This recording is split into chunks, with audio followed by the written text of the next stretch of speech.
Det vi vil arbejde på, og det er at omlægge det her plantage til en mere naturskov. Der er kun de nåletræer, så er simpelthen ingen andre nåle. Men der er et træ, den lever. Og hvorfor er den ikke natur? Det er ren industri. Det er noget af det værste, jeg nogensinde har set. Det er så forfærdeligt, det skitserer der.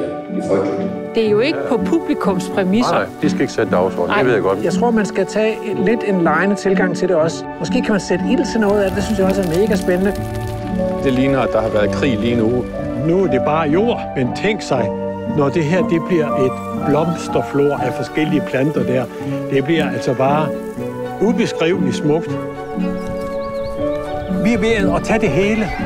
Nu må vi som mennesker til at tage ansvaret for, at det andet liv, det skal altså også være her, og det skal vi altså passe på.